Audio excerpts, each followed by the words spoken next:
जय श्री कृष्ण मित्रों, राधे कृष्ण। आशा करता हूँ आप सब लोग स्वस्थ होंगे। आज इस छोटी सी वीडियो की शुरुआत एक पिता की सीख कि कैसे एक पिता अपने पुत्र को समझाता है अपने जीवन को चलाने के लिए। तो यही एक छोटी सी वीडियो है जिसके द्वारा मैंने किसी से सुनी, मुझे अच्छी लगी, तो विचार आया कि आप लोगों के साथ इसको शेयर करूं, क्योंकि है बड़ी ज्ञानवर्धक है, बड़ी अपने आप में एक सीख देने वाली कहानी है और अमूमन हम सबकी कहानी है कि हम लोग अपने रोज़मर्रा के अपने जीवन में ऐसे मशगूल ऐसे हो जाते हैं, ऐसे भूल जाते हैं दीन दुनिया को कि हम अपनी कमाई के पीछे रोज़मर्रा के जीवन में इतने उलझ जाते हैं कि जो हमें करना चाहिए वो नहीं कर पाते हैं। बहुत कुछ पीछे छूट जाता है हमसे। तो इस छोटी सी कहानी, छोटी सी वीडियो कि कैसे एक पिता ने अपने बेटे को, इसने पुत्र को प्रैक्टिकली शिक्षा दी और कैसे उस परीक्षा, उसकी जो प्रैक्टिकल जो उसने समझाया अपने पुत्र को, तो उसका क्या प्रभाव पड़ा अपने बच्चे पे। तो मित्रों, यही एक कहानी है। तो आप लोगों को उसके कुछ अंश सुना रहा हूँ, हो सकता है आपको अच्छे लगें। अगर अच्छे लगें तो जैसे आजकल सब लोग कहते हैं कि भाई प्लीज़ इसको और आगे ज़्यादा से ज़्यादा लोगों को पहुँचाइए, क्योंकि पहले के ज़माने में तो हमें अपने दादा दादी से, अपने बुआ फूफा, चाचा ताऊ, चाची ताई, इन सब से बहुत कुछ सुनने को, कहानियाँ मिल जाती थी। बेसिकली वो खाली कहानी भर नहीं होती थी, हमें सीख मिलती थी उन सब से। और आजकल तो हमें जो सीख जो मिल रही है वो टॉम एंड जॉरी और आइकल जैकल माइकल जैसी क्या क्या जो ऐसी जो बेहुदा बने की जो चीज़ें हैं, उन सब की सीख मिल रही है। कुछ भी नहीं, सिर्फ मारधाड़ सिखाई जा रही है, वीडियो गेम सिखाई जा रही हैं। हम फिजिकली बिल्कुल भी नहीं सीख पाते, फिजिकली हमारी एक्टिविटी बिल्कुल ख़त्म है और मेंटली हम टोटली तरीके से अपने आप को बिल्कुल इतना उलझा लेते हैं कि छोटे बच्चे से पूछो वो भी कहता है कि मेरे को सिर दर्द है, मैं बहुत टेंशन में। छोटे छोटे बच्चे टेंशन में रहने लग गए हैं, छोटे छोटे बच्चों की आंखें ख़राब होने लगी हैं, सिर्फ और सिर्फ यही कि उन्होंने अच्छी चीज़ें नहीं स्टोर कर रहे, ख़राब चीज़ों को देख रहे हैं, बढ़त रहे हैं और अपनी मेमोरी के अंदर उन्हीं को बिठा रहे हैं। हम लोगों का जो दौर हुआ करता था पहले के दौर में, पहले के ज़माने में, दादा दादी जब तक अपने पोता पोती को दो चार कहानियाँ ना इधर उधर की और राजे महाराजाओं की, सत्यवान सावित्री की और ऐसी कुछ त्याग तपस्याओं की कहानी नहीं सुना लेते थे, तब तक न बच्चे सोते थे न दादा दादी सो पाते थे। हम लोगों का अब आज के दौर में ये सब छूटता जा रहा है। कारण एकल परिवार रह गए, सब लोग सेपरेट सेपरेट रहने लग गए, सबके पास मोबाइल हो गए, सबके घरों में अलग अलग कमरों में टीवी हो गए और उन्हीं में उलझ के रह जा रहे हैं। अच्छी चीज़ शायद ही कोई सीख पा रहा हो, देख पा रहा हो, अन्यथा सब बेकार की चीज़ों में उलझते चले जा रहे हैं। एक छोटी सी वीडियो है, आपको अच्छी लगे तो प्लीज़ और आगे एक दो को शेयर करिएगा और ख़ुद आनंद लीजिए, और बढ़िया लगे तो एक आध कमेंट भी कहिएगा कि भाई ठीक लगी, जिससे कि मैं आगे और थोड़ा सा मन के साथ, भाव के साथ और बनाया करूं, मनोबल और बढ़े। तो मित्रों, एक पिता और पुत्र दोनों रहते थे। एक दिन पिता को पता नहीं क्या सूझा, अपने पुत्र को बुलाया, बोले बेटा मेरा वो ट्रंक रखा हुआ है, जो हमारा सूटकेस उसको कह सकते हैं कि जिसमें कपड़े रखे रहते हैं। बोले कि मेरा ट्रंक है, पहले ज़माने में ट्रंक हुआ करते थे स्टील बॉडी लोहे के। बोले कि मेरा वो ट्रंक ला के दे दो मुझे। अपने बेड पे लेटे हुए थे, अपने बेटे से वो ट्रंक मंगवाया, ट्रंक खुलवाया और उस ट्रंक में से बेटा सोच रहा था कि पिता पता नहीं क्या ऐसी चीज़ पुरानी निकालने वाले हैं, कुछ ऐसी कोई शायद कोई सोने चांदी की जवाहरात, कोई चीज़ ऐसी हो सकता है कोई प्रॉपर्टी के कागज़ हों जो मुझे देना चाह रहे हों। तो बेटे ने बड़े शौक से ट्रंक खोला और दादाजी के, अपने पिता के सामने रख दिया। बोले पिताजी ये रहा आपका ट्रंक और ये खोल दिया है मैंने।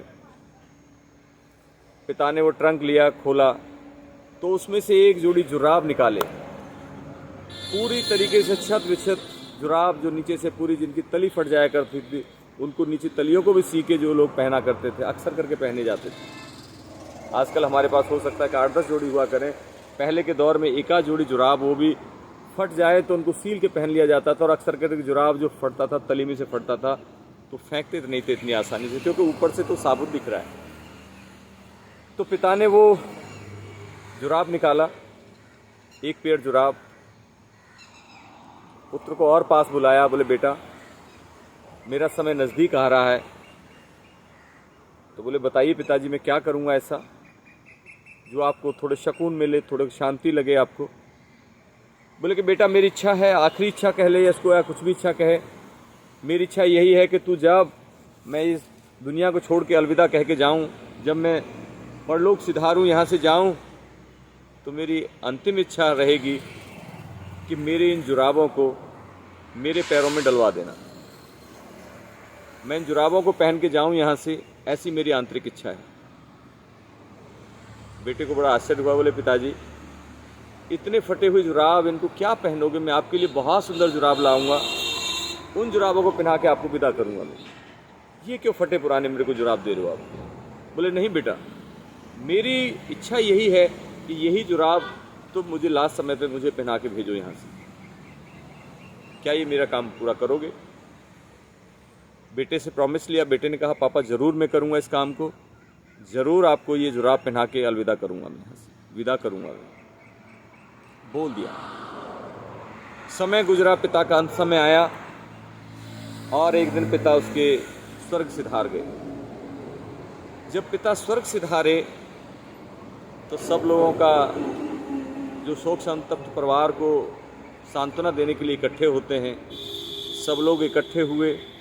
दिवंगत आत्मा को शांति देने के लिए शांति पाठ कराया गया और उनका क्रियाकर्म का विधान रखा गया कि भाई इनका अंतिम संस्कार करने के लिए इनको शमशान लेके चलते हैं। तो सनातन धर्म में नहलाया धुलाया जाता है। सफ़ेद एक कफन, सफ़ेद चादर में उसको लपेट के ले जाया जाता है। ये विधान है। तिलक छापे लगाए जाते हैं भक्ति भावना के, और उसमें अच्छे से सजा धजा के लेके जाया जाता है शमशान के लिए, लेकिन कफन में ही लपेट के ले जाया जाता है। ये सब के लिए पहले से चला आ रहा है। सफ़ेद वस्त्र होंगे और कोरा होगा, वो पहना हुआ नहीं होगा, कोरा एक वस्त्र दिया जाता है जिसको लपेट के हम शव यात्रा लेके जाते हैं। तो इस पिता का भी वही होना था। पिता को नहलाया धुलाया गया, उनको तिलक और पूरा रोली मोली सब लगाया गया और उनकी अर्थी को सजाने की तैयारी हो गई। खूब अच्छे से पिता की अर्थी सजवाई गई। लास्ट में बेटे ने जब ले जाने के लिए तैयार हुए तो उद्यत हुए, तो पिता की अर्थी के ले जाने से पहले बेटा बोला कि भाई मैं सब लोगों को संबोधित करते हुए बोलते हुए कि मेरे पिताजी की एक अंतिम इच्छा थी, मैं उस अंतिम इच्छा को पिता की पूर्ति करना चाहता हूँ। सब लोगों ने सोचा पता नहीं क्या ऐसी इसकी अंतिम इच्छा रही होगी जिसको बेटे को पूरी करनी है। बोले कि भाई जो अंतिम इच्छा है उनकी कर लो। कोई इन्होंने हो सकता है प्याऊ बनाने के लिए बोल दिया हो सकता है कुछ और डोनेट करने के लिए बोल दिया हो, कुछ ऐसा कुछ बोला हो। तो सबके दिमाग में यही था कि कुछ न कुछ ऐसा बोल गए होंगे कि जो इनको दान पुण्य कुछ करना होगा, ऐसा कुछ अंतिम इच्छा के रूप में बोल गए होंगे इनके पिताजी। तो बेटा अंदर गया और ट्रंक खोला, ट्रंक में से एक जोड़ी जुराब लाके उनको बाहर लेके आया। तो बोले कि मेरे पिताजी मरने से पहले बोल गए थे कि मेरे मरने के बाद अंतिम समय में मेरे को जुराब पहना के मेरा अंतिम संस्कार करना, ऐसा मेरा पिताजी अंतिम इच्छा में ये बोल के गए। सब लोग हैरान परेशान के भाई ठीक है बुजुर्ग थे, अंतिम समय आया, चले गए, परलोक सिधार गए। लेकिन हमारे सनातन धर्म में ये विधान नहीं है कि कोई पुराने वस्त्र पहन के किसी को विदा किया जाए, ये विधान नहीं है। और सब लोगों ने उस बेटे की बात को काटते हुए कि भाई हम इनको ये पहनने के देने के लिए आपको नहीं बोल सकते कि आप इनको पहना के इनको आप यहाँ से विदा करो। तो उधर पिता की अर्थी रखी हुई है, डेड बॉडी रखी हुई है, उधर सब लोगों का मंथन चला। कुछ लोग कह रहे हैं कि भाई अंतिम इच्छाएं पूरी कर देनी चाहिए, कुछ लोग कह रहे हैं कि नहीं ऐसा नहीं हो सकता क्योंकि हमारा विधान ही नहीं है सनातन धर्म में, इनको फटे हुए जुराब नहीं पहनाए जा सकते, सफ़ेद कपड़ा पहनाया जाता है, वही उड़ाया जाता है, उसी को इनको दिया जा सकता है, इसके अलावा इनको एक कुछ भी नहीं दिया जा सकता। इवन जरा कोई बंधन होता है हमारे हाथों में पैरों में तो वो भी खोल दिया जाता है, वो भी काट दिया जाता है, तो बंधन के मुक्त करके यहाँ से विदा किया जाता है। कुछ लोग कहें कि भाई अंतिम इच्छाएं पूरी कर दो, किसी ने एक आध ने कहा तो बकाया सब ने एक स्वर में कहा कि नहीं ऐसा नहीं हो सकता। लंबा समय उसी बहस में निकल गया, काफ़ी देर हुई। अचानक वहाँ पे उनके जो एडवोकेट थे, वकील थे, सलाहकार थे,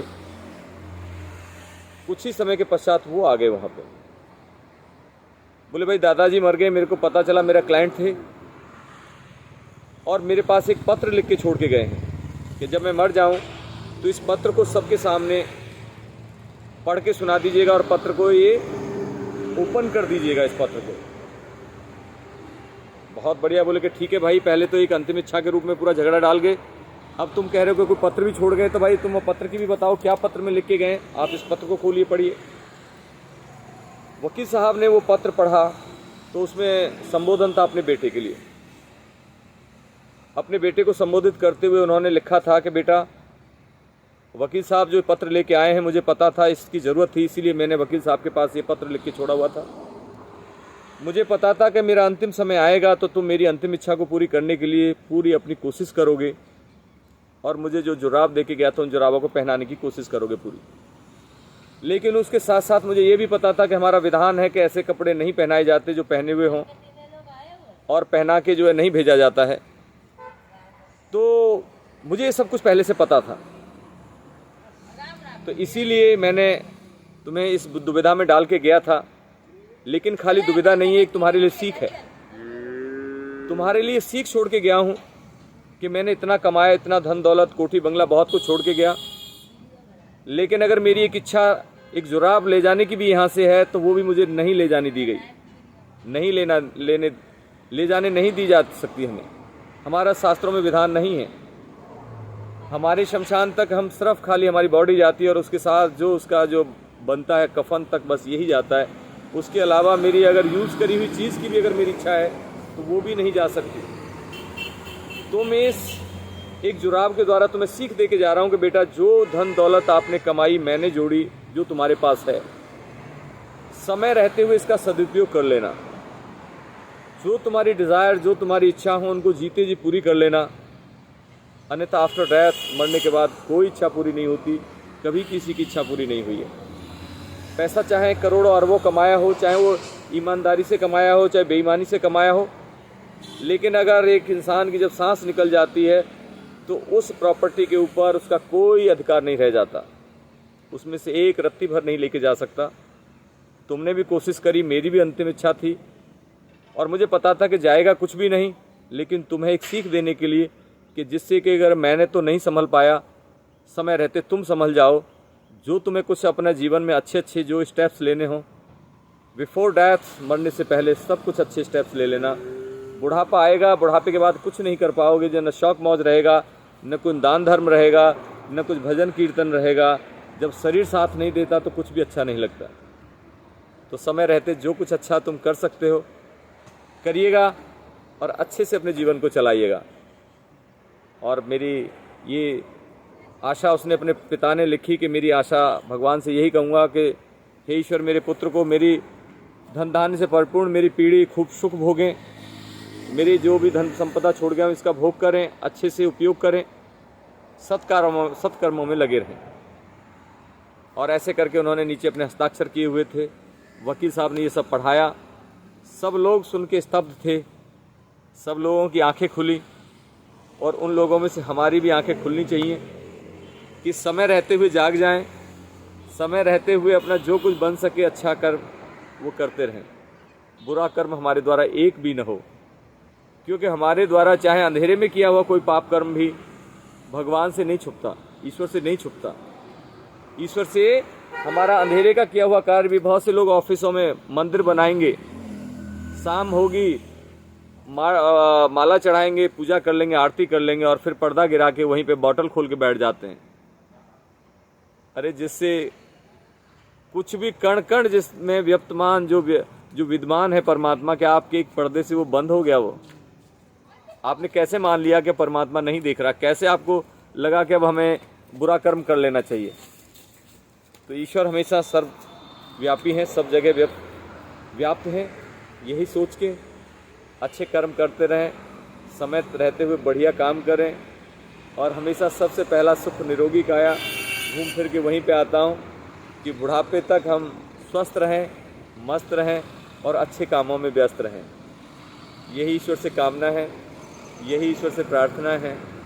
और आप रोज़ अपने आप को स्वस्थ रखने के लिए अपनी सामर्थ्य के अनुसार जितनी हो इतने एफर्ट्स लगाएं, उतनी कोशिश करें, खान पान अच्छा करें, योग प्राणायाम व्यायाम करें, अपने को स्वस्थ रखें। जय श्री राम, जय श्री राम, जय श्री राम।